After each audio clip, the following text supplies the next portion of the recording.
The X-Zone Radio Show with Rob McConnell is largely an opinion talk show.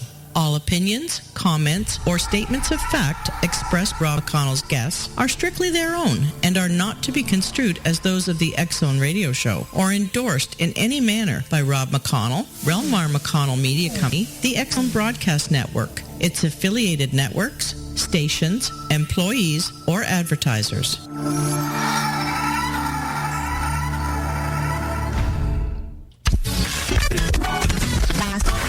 All Hit Radio.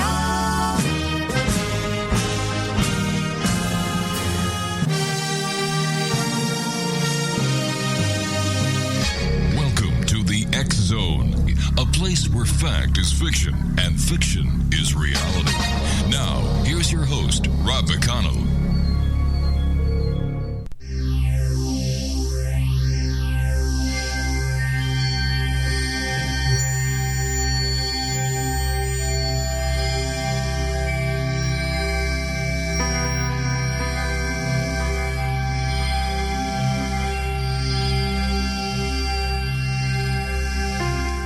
And good evening, one and all, and welcome back to the X-Zone. My name is Rob McConnell, and for the next 4 hours, I should say the next 3 hours right now, but it's going to be 4 hours in a couple of weeks. For the next 3 hours, I am your host. I am your guide as together we cross the time-space continuum to the place that I call the X-Zone. It's a place where people dare to believe and dare to be heard. It's a place where fact is fiction and fiction is reality.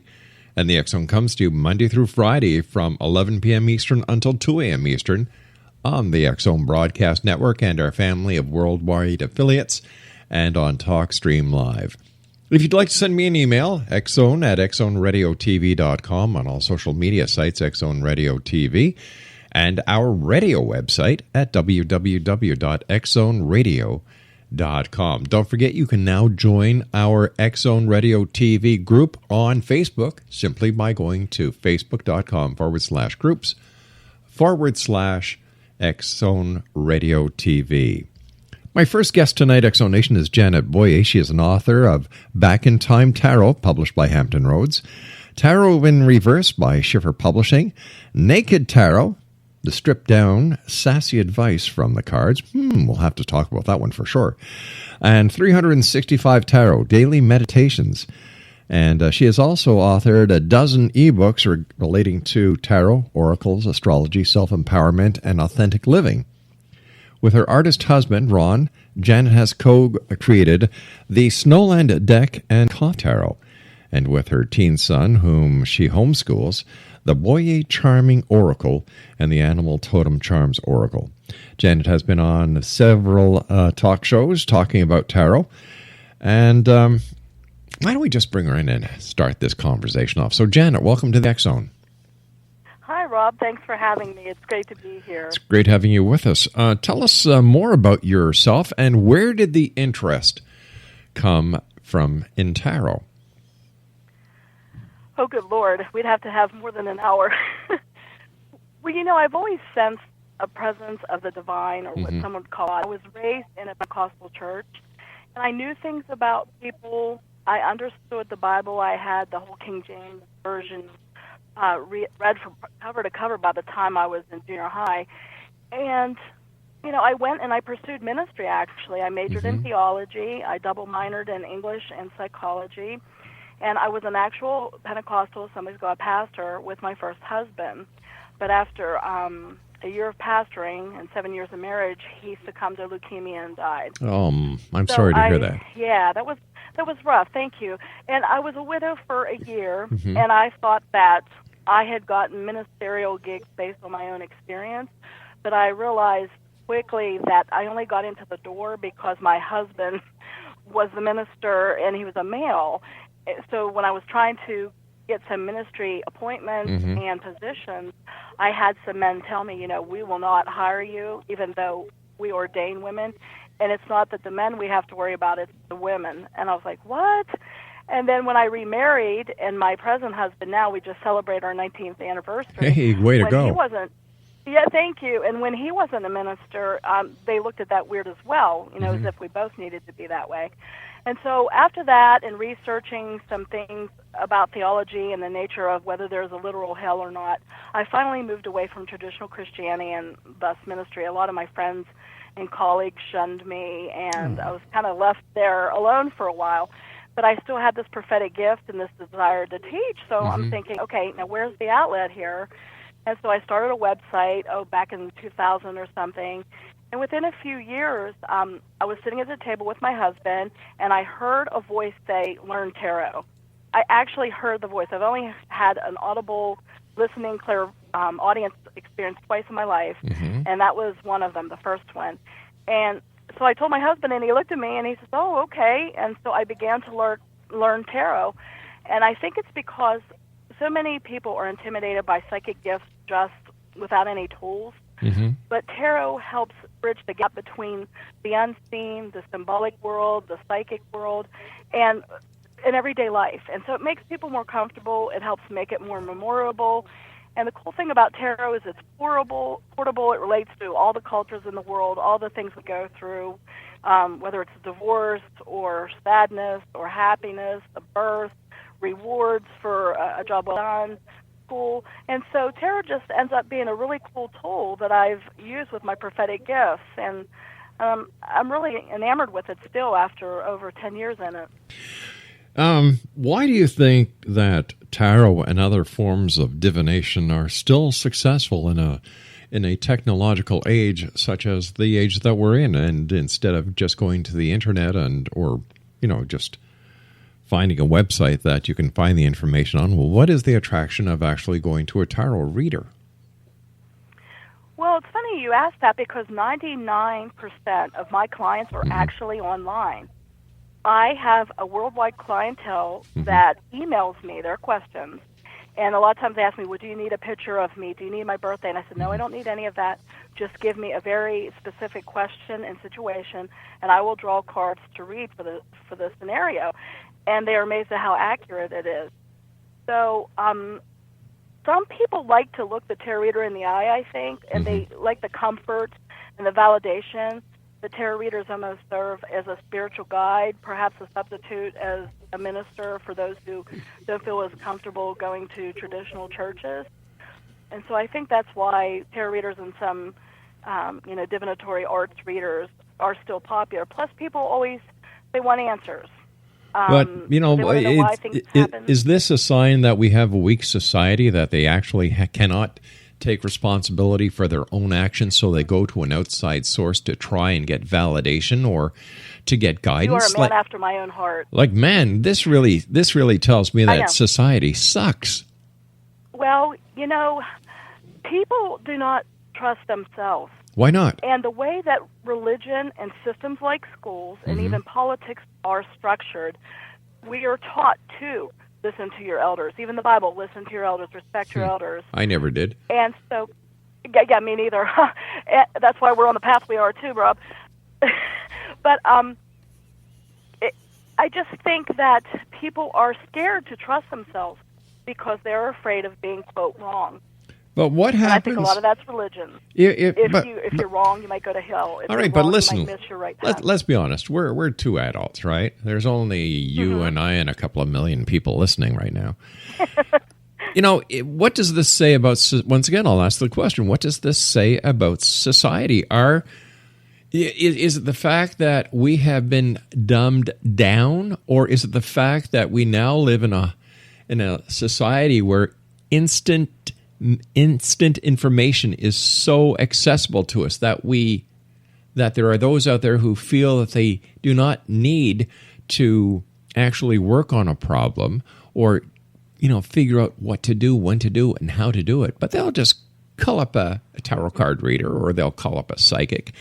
They should be calling up a psychoanalyst, in my opinion.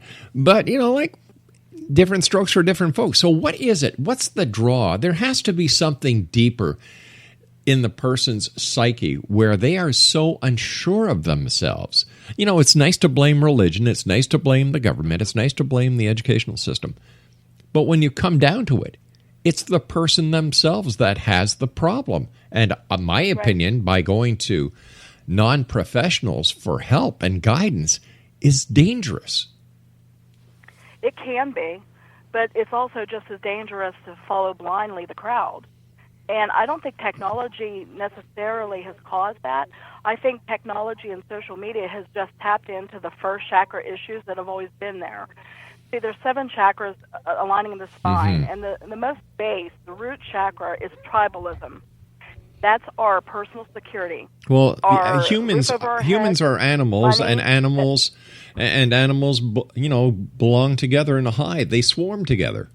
So this is nothing new. And to an extent, each chakra has a healthy and a codependent or unhealthy expression.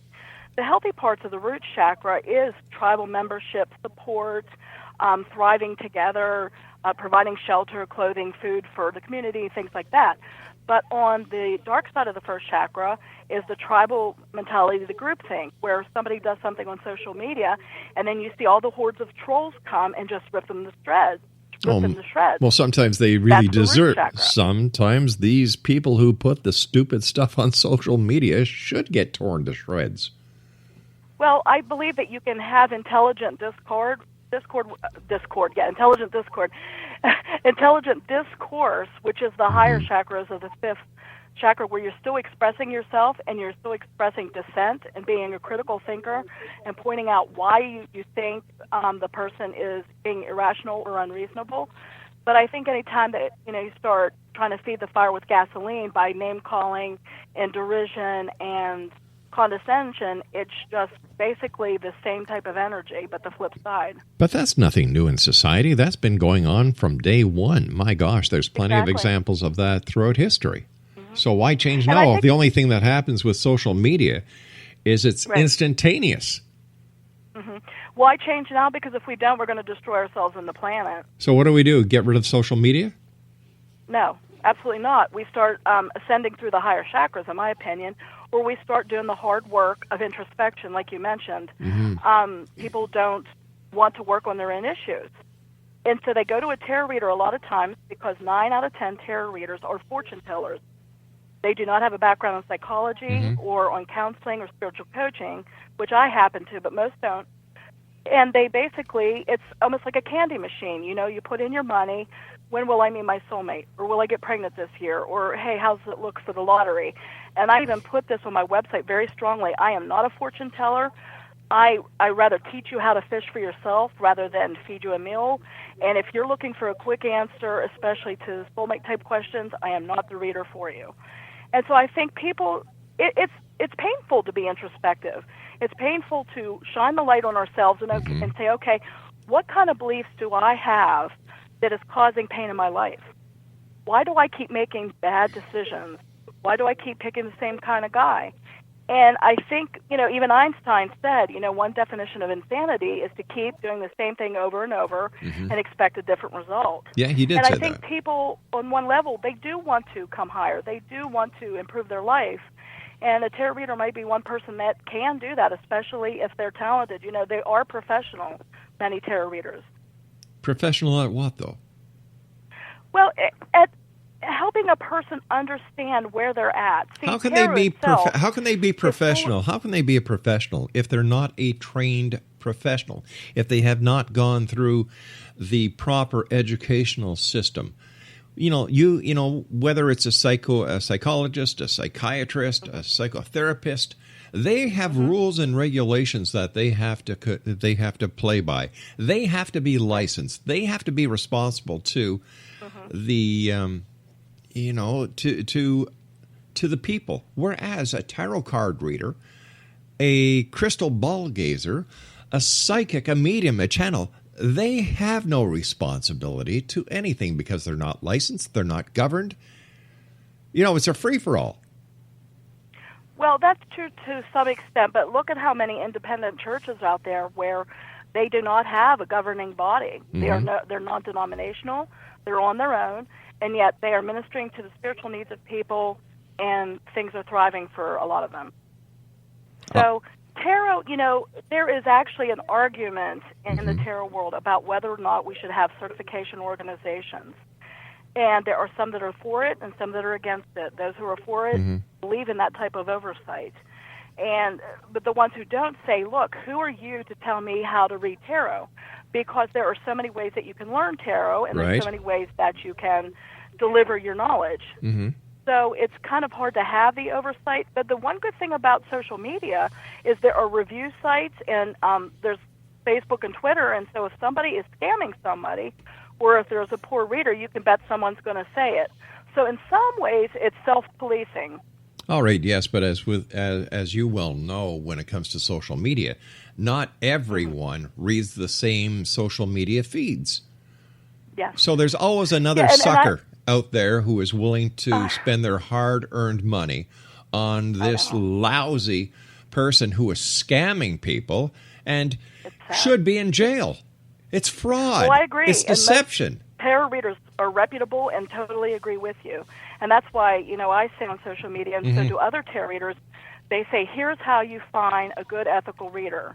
And it doesn't guarantee that you will find one, but there are some guidelines. For example, look for someone who has had books published through real traditional publishers, because usually those publishers vet the person. Or look at their website. Do they have a testimonial sheet filled with lots of testimonials with actual names and places? So what do you do? Do you actually check out all the testimonials? Because a webmaster who has a tenth of a brain can create a list of fictitious testimonials. So what does that do? I suppose that's true. And the point that you said about the publisher, listen, publishers are like any other business. They want to make money. If they think that an author is coming to them with an angle that they can make money on, believe me, whether they think the author is credible or not, they will publish the book because they will get the money. You're right. And that's why I said there's a few things you can do that will help narrow down the ethics. Okay, and also there are some tarot organizations, but quite frankly, I wouldn't trust any of those. I've seen some of the antics that go through and the politics and stuff, so I can't actually even endorse any tarot groups, I'm afraid. I'd like to share a little story with you. Several years ago, about 20 years ago, a good friend of mine, Martin McLean, and I were doing a show at the International Exhibition Center in Toronto, where there was a paranormal show, and we were doing the X-Zone show from there. And it was a Sunday morning, the last day of this expo, and at the very back was the coffee shop for the exhibitors. And Martin and I walked in, and there were these psychics in a little circle saying, "So how do you think we're going to do today?" Well, wait a minute. You guys are supposed to be psychics, and you're asking, how do you think we're going to do today? Don't you think that being psychic, you would know whether it's going to be a good day, a bad day? And how come a psychic or a reader has never hit the lottery? Or how come they haven't found that stock that splits? Like, there are too many questions left unanswered that people really don't want to hear the answers to, because it takes away from the mysticism, the possibility that these readers may have some special power. I mean, besides going into your pocket, getting your cash, your credit card, and telling you what you want to hear. Right. And I totally agree with you, and that's why I distinguish myself as not being a fortune teller, because I think fortune tellers are people who deal with those get-rich-quick stuff. Again, the first chakra and the lower chakras, where it has to do with money, survival, and things like that. I don't deal with that. Yeah. I'm more like how Jesus was, where he was like, okay, you are here, let me show you how you can bridge to where you need to be. And so, I can't speak for all the scam artists out there, because, there are many. And it's unfortunate, but I'm not the type of person that, tries to pull out lottery numbers or tries to advance my material position with my gifts. I'm trying to help other people understand where they're at and help them go from point A to point B, and to understand where they keep getting snagged up in their life. That's my personal specialty, is to helping a person understand where their limiting beliefs are and their assumptions, so that they can get to the root, deal with the belief system. Tarot can help do that by tapping into the universal symbols and archetypes like you talked about, and then getting them where they need to be. If you have a gift, why do you need tarot cards? Well, I don't, personally. And like I said, I had that prophetic gift anyway, and I found that people we're kind of weirded out about it. If it's one thing if you're in a church setting and you're known as a quote prophet and you give words to people, or you have that gift as you're teaching and you point someone out and you gently give them a word or something. But then what do you do if you're not in the church but you have that gift? You can't just walk up to people and just say, hey, by the way, I sense this about you. You there's a sense of ethics there. I can't be a psychic BOYER, but yet what do I do as a person if I have a spiritual calling to help people, but I don't fit in traditional religion anymore? And I don't know why tarot chose me, or I heard that voice that said, learn tarot. I'm trying to make inroads into the cards and the whole system. It's very stodgy. It's very much like rigid religion, and that they're stuck in their ways. They don't like young people come in and innovating with the cards and trying to demystify, as you would say. See, that's what happens sometimes with religious type people, including in the tarot world. They try to make it mystical and secret, so they make you feel like that they know something you don't. And of course, then that's irresistible, and you want to pay money to see what they know. And I think that's why, the Catholic Church wanted to keep the Mass in Latin for the longest time, where there was such a backlash when they wanted to translate scriptures into, Latin and English. Because God forbid if the masses get esoteric spiritual knowledge, and then they can think for themselves, they can diagnose their own spiritual problems, and they can live according to their own values and be hooked up to God directly as opposed to needing a mediator. And yet, in some sense, you yourself are that mediator now, because you are the mediator or the interpreter of the messages that you are seeing through your cards. Instead of the Bible, you've got your cards. More of a coach than a mediator. And all right. Okay, so you're a coach. So you're a coach. Instead of using the Bible, you're using tarot cards. Well, I use more than tarot. Tarot is actually just the bridge and the jumping off point.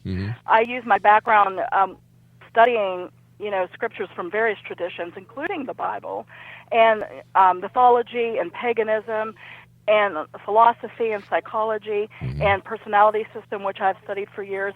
And I kind of take all of my experience and my knowledge, and it comes to bear on tarot cards. Tarot cards is basically just the jumping off point. It helps, it's a visual bridge for the client to look at and say, oh, okay, I see what you're talking about. It's a starting point. It's an invitation to a further discussion. It's a touchstone for me. Now, for some people, some tarot readers, I guess it's the last word. Okay, here's the tarot card. You do as I say, and the client accepts it and then gets ticked off when, 2 months from now, 6 months from now, it doesn't happen. I even say online, too. I have an article about spiritual codependency. I said, I don't want you dependent on me. I don't want you to keep coming back to me with the same questions. You be honest with me, specific, and we will tackle this. And I even give them homework. I'm saying, okay, you are not going to get here unless you deal with this, this, and this. And sometimes I lose a client right at that point because they don't want to do the hard, intensive spiritual and psychological and introspective work to become a more aware human. I can't understand something. You seem to want to help people, and yet you call them clients. Isn't that a bit insulting because they're a commodity? No, not at all. All right, isn't there get a salary from their congregation? No, you're missing my. All right, if a minister gets a salary from a congregation, they're not called the clients of the church, are they? No, they're called congregation members. Okay. Well, what do I call them? We call them querents, but see, I didn't want to use a cult-type language, and people say, what is she saying? We usually call them querents. Some people call them sitters, and sitters is from like the Theosophy and the Madame Blavatsky and the Lily Dale type of things where people would sit and a medium would speak to them. So I try not to use occult or insider language, things like querent or that. I just say client because the person comes to me and they need something and I help them. And yes, they do pay me for my, experience and my knowledge, but I don't see them as a commodity. If I wanted to see them as a commodity, I would try to string them along and say, hey, keep on coming to me. But I'm very strict about that. I'm like, look, and I put it on my website, I am here to help you spiritually. I am not here to lean on and to be dependent upon. And if you want easy answers, I'm not the reader for you. But where's the line drawn between helping spiritually and using the occult? Well, it depends on your definition. See, occult just means hidden. Mm-hmm. So knowledge that hasn't been readily available until now, has previously been called occult because occult meant hidden. To some ways, some of the ancient Gnostic Gospels would be considered occult until they were discovered and disseminated. So, it depends on how you define things. Occult to me just means hidden. Esoteric is more something is not quite as known and mainstream. And spirituality, again, it depends on what your definition of spirituality is. I think spirituality permeates our whole life. I don't see a distinction between a spiritual life and a physical life. I mean, I believe we're spirits having a physical body. Mm-hmm. And I think to be spiritually whole, you have to address the whole person. Otherwise, you're so spiritually minded, you're no earthly good. So on the one hand, it's kind of like how the Apostle Paul and the disciples talked about doing good works and helping the widows, feeding the hungry, and what have you. But on the other hand, there is also the fruit of the Spirit, love, joy, peace, patience, long-suffering, and things like that. So it depends. Philosophers have been debating about what is spirit, how is man divided, if at all, body, soul, spirit, suke, pneuma, things like that. All right, so, Janet. It's just a matter of semantics and what Janet, I have to take my break at the bottom of the hour. Please stand by. Janet Boyer is our guest of this hour, Exonation. And if you'd like to find out more about Janet, her website is janetboyer.com. This is the X Zone. I am Rob McConnell. We'll be back after this break and a special feature right here in the X Zone from our broadcast center in Hamilton, Ontario, Canada. Don't go away.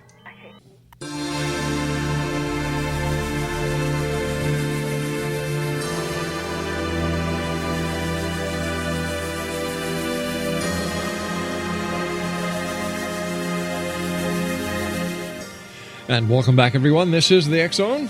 I am Rob McConnell. We're coming to you live and around the world from our broadcast center in Hamilton, Ontario, Canada. Janet Boyer is our guest, www.janetboyer.com. Janet, as being a talented tarot card reader and intuitive, when did you first receive the prophetic gift that you use? I really think it was in childhood it manifested because I would know things about people. I would sense God. I would sense angels. So I think it manifested at an early age, but because no one was there to tell me what it was, I assumed it was something that came with the human package until I started speaking things I saw and, people would gasp or be upset. And then I realized, wait a minute, this isn't always good to say what I see. So I think it's been with me since, 3 years old maybe, ever since I can remember. Do you think that more and more parents should let their children express themselves and take a much more dedicated look at what their children are saying? Well, I've chosen to homeschool personally, and my son is on his last year. He is a senior. And organized public school, again, there's that institutionalization where, you all sit in a row, you all teach the same things, and it doesn't matter what a person's learning style is, because basically public school was created to feed the industrial revolution, and to just make little workers to do what the people in charge say. But I do believe there is lacking in imagination and self-expression. I think it's alarming how public schools are cutting funds to music and art and even home ec. I mean, I learned to sew and cook when I was in junior high. A lot of the reasons I can recognize famous works of art is because I had a fantastic art teacher that not only taught us hands-on type of things to experiment with, but our final in that class, I think it was 8th or 9th grade, is we had to identify 100 famous paintings and who did it. And he did it one-on-one, by the way, so there was no cheating. I mean, he would put up a picture, and we had to tell him privately who painted it and what the title of the painting was.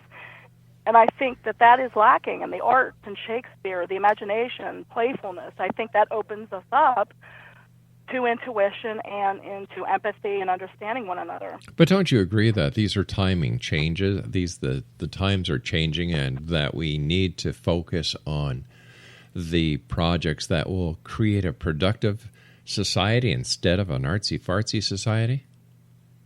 already have a supposed productive society where there's such a push on math and science, and what do we have? Well, I think technology and society is moving forward instead of backwards. It is, and why is art backward?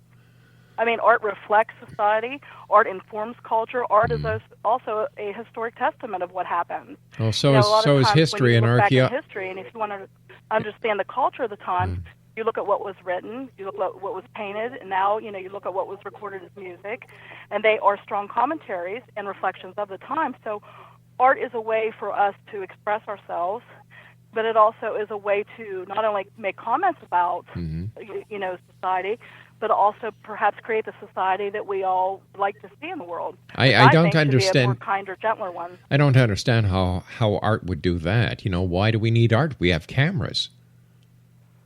Is camera art, or are we just capturing what we see? We're capturing what we see. Yeah, but art comes from the soul and from the person. It is generated.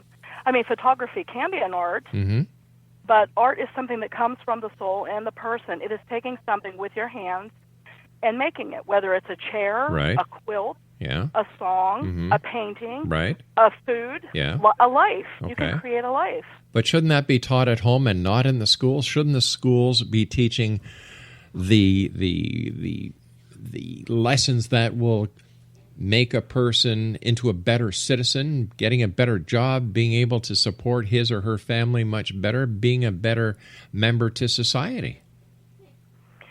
Well, I don't know. That's not my area of expertise. I'm not a professional educator, and I have my opinions about art and what makes a fine human being. But that's kind of out of my scope. I mean, I believe that art, not just artsy fartsy. I mean, I do believe in logic. Yeah. I do believe in science and common sense. But so many people don't even know basic Shakespeare. They don't know literature. They don't even know how to write well because they're so busy texting. They've lost basic grammar skills. So part of art is writing well and communicating well, whether that is through a paintbrush or a pen or pixels. Well, yeah, I don't understand. Enhancing a communication, how does that increase your job prospects? I don't understand. I don't understand what Shakespeare has to do with today's society and how learning Shakespeare will make us a better citizen. We have so many quotes and art pieces that are directly informed by Shakespeare that we probably don't even realize. And do we need to necessarily know where the origin is? No. And I'm not trying to defend learning Shakespeare. I'm just saying I think it's important to have a critical mind. And part of having a critical mind is to understand some literature and to be able to communicate well. And and plus, being able to create makes life better. I mean, art makes life worth living in some respects. I mean, it's a harsh world, a difficult world, and art makes life easier. It makes it prettier. It makes it more comforting. We feel like we've been understood. We also have a way to express ourselves, in a constructive way. So, I'm no art expert. I'm not an educational expert, but I'm just saying that, since you asked, that I think that art and imagination are very much linked with intuition and tapping into our innate psychic abilities that I think everyone has, our intuition. But how do you make that connection between art and psychic abilities? I can't understand that. I think it's more right brain, because left brain is mathematical, it's logical, it has rules, it has structures, it's numbers. The right brain, a lot of times, I've read studies, I don't know if they're true, but psychics have been in MRIs, and they have supposedly been given readings, and it's the same areas of the brain that light up as creativity and imagination. So I think it helps us to think out of the box, and it helps us question things. Well, if we don't have art, we're not thinking about ourselves. If we're not creating things, we're not pushing our own limits even as a human. And it's what kind of art. Like I said, it could be creating meals. It could be creating furniture. It could be writing. Well, what do we need? More psychics or more scientists, more doctors, and more people who use the sciences instead of the utopian idea that art is all that we really need? Well, I didn't say art was all that we needed. But on the other hand, how many prescription medications have killed people? All right. What's your train of logic with that one? Well, you were saying, do we need more doctors? We need more science. And prescription medication, which is regulated, is a part of that. And yet it has damaged a lot of lives, and it has killed a lot of people. They say prescription medications, whether a doctor is misprescribing or, there's mixed matching, has killed more people than even illegal street drugs. And yet there have been more people killed in the name of religion than any other. Exactly. Oh, So true. That's why I'm not a part of religion. Do you believe in God? I believe in intelligent design. Mm-hmm. I believe in something bigger than us. I don't know how that plays out. I believe that there is one God, but it manifests in different ways. Mm-hmm. I believe that we all have a spark of the divine in us, mm-hmm. and the reason why we come to this earth is to expand who God is. Because imagine God is this blazing fire, and I think God wanted to experience himself or herself. And so, he or her begot creation into darkness, so in little flames, so, he would be able to experience him or herself as others. And thus increasing the expansion of what God is. So when we look at all the art that has been created over the years, by such greats as Da Vinci, Michelangelo, and others, were they lying to us that there is no God? Oh, I don't think so. No, I believe that everybody expresses their own knowledge and their own understanding in their own way. And I do believe that for many people, the Father God manifestation is very real. And that's fine. If that works for a person and that framework is what they feel their path is in life, right? As long as they're not hurting anyone or themselves, I have no problem with that. All right, in the Bible, we are told that we have free will, in essence. Mm-hmm. When it comes to reading somebody's tarot cards, what you're giving them is your interpretation of their life based on the cards and your intuitive gift, right? I consider myself more like a weathercaster. I am telling them how the weather is in their life. So whether they choose to use an umbrella when they walk out the door, or whether they use to stand under a tree if lightning's hitting, that's up to them. So basically, if I can understand this right, the person who goes to an intuitive or a tarot card reader or a psychic hears the weather forecast of their life or the events that are going to be occurring in a not too far distant future. Am I right? Well, it depends on if the tarot reader is a predictive one or not. Mm-hmm. I rarely do that kind of thing. Okay. There's this phrase that says if you want to know where someone's going to be a year or 10 years from now, just kind of see where they've been. Mm-hmm. Because people don't want to change and they keep those same patterns, 9 times out of 10, it's kind of easy to predict where they're going to be, only because people don't want to change. All right, But I don't ever try to offer predictive things to them, and I always tell them, you have free will. All right, so what do you offer your clients? Here's your options, you get to pick them. What makes you, what do you do different from the other tarot card readers that are out there then? Maybe I should have asked you that question at the very beginning. Honestly, I'm not sure because I don't look and see what other people are doing. They have their own thing, and I do mine. But what happens if your thing? What happens if your thing is the exact same thing as their thing? If you don't actually look and see what they're doing? Well, I see what they're doing, but what I'm saying is I'm not clients of theirs. I see. So I'm not privy to how they are conducting their readings.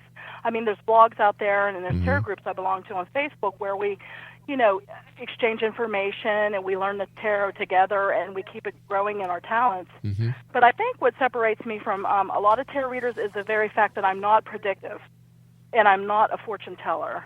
I'm not here to say cross my palm of silver and I will tell you your lottery numbers. I will give you good news. I will tell you what you want to hear. Well, I will tell people what they want to hear. Well, I don't do that. I tell them what I see and then they can choose. Do you give them any hope in a reading that you do? I always try to tinge all my readings with hope even if I see some dire situations, I try to put a spin on it that will somehow allow them to take the situation in their own hands and empower them in some way.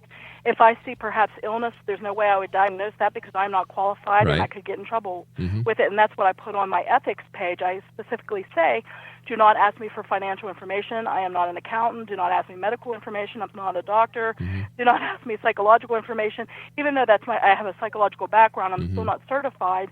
And I say, if you feel like you're suicidal or you're having some severe mental problems, go to the appropriate professional. And many tarot readers do have a listing of crisis counselors or suicide counselors or people that they can put their clients in contact with if it's way above, what they can deal with.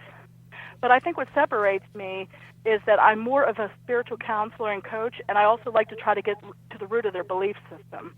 Because I think 9 times out of 10, a person's problems stem from their attitudes, their belief systems, their world views, and what their expectations are. Because, for every hammer, there's always a nail, and if you always looking for a fight, you'll find a way to fight someone. You know what I'm saying? If you're a cynic or you're negative, you're going to look for things to pick apart and criticize. If you try to be optimistic or empowering, you're going to look for ways to improve yourself or to better your situation or to step up in life. So when you go after, when you have a client and you're trying to get at to the base of their spiritual beliefs, and you act as a spiritual coach in this regard, isn't that the same as being a minister in a non-denominational church? In many ways, yes. But you were against that earlier in this conversation. No, I was not against that. I encountered sexism and discrimination in traditional religion and in doctrines that are passed down where there's fear-mongering and a literal hell and things like that. But I think you can still believe in God and still believe in the spirit of the New Testament and Jesus' words and use that, But I also have done readings for atheists. I mean, I can meet people pretty much wherever they're at. I don't know if everybody could do that, but I don't discriminate against whether a person's gay or straight or pagan, Christian. So what atheist. Difference does it make what their religious or spiritual base is then? It doesn't. So why do you try and find out what their religious or their spiritual base is? I don't try to find out the Well, you said that a lot of the times the trouble is found within their beliefs. Well, isn't that not necessarily religious or spiritual? I'm just meaning plain old beliefs and attitudes. I see. For example, let's say somebody thinks that all men are pigs. Okay, so they're going to go out into their life, and everything that they see are going to be interpreted through that lens. Even, every stray look, every word, they're going to interpret through that lens. If they think that, men are great, they're going to see that. If they think that, just say the same way with racism, if you're against a certain race and you're fearful of them, you're going to have a certain lens. So when I say beliefs, I'm not talking religious beliefs. I'm just talking our assumptions that have not been questioned about reality, about what we believe, what our values are, those kind of beliefs. But aren't you crossing the threshold from being a tarot card reader to actually taking part and acting as a psychoanalyst or a psychotherapist at this point? I wouldn't say, because I'm not recommending medication. I'm just talking to people like a friend. And I am qualified to be a minister. I still have my ordination papers. So I'm not reaching beyond my expertise and my experience by being a spiritual counselor. But again, if someone comes to me and it seems like they have some severe problems, right, and I get the alarm bells or I see it, I immediately say, you know what? I refund their money immediately and say, I really think that you need to see somebody who's skilled in this, like a psychologist or what have you. I never try to give advice in an area that I'm unqualified for or that might be beyond my experience. Then why would it matter what their beliefs are, whether it be spiritual or whether it be sociological, if that's not part of what you do? What part does this play in a tarot card reading? Well, I'm sorry, I thought I already covered that. A person believes, not just, you throw out even the word religion. Okay. Let's talk assumptions. Okay.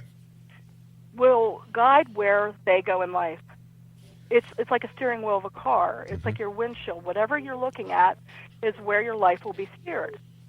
What happens if a person has unquestioned beliefs that is steering them in a ditch over and over and over again? For example, why do some women keep picking bad guys? Guys that demean them, that humiliate them, sometimes beat on them. Why?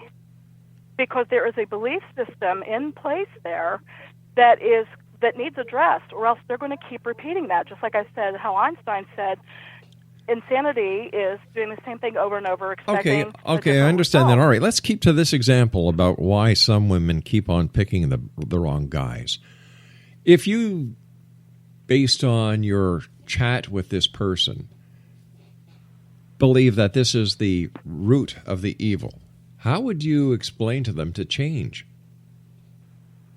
Well, what I would do is actually get to the core belief about themselves, about self-worth, about what love looks like.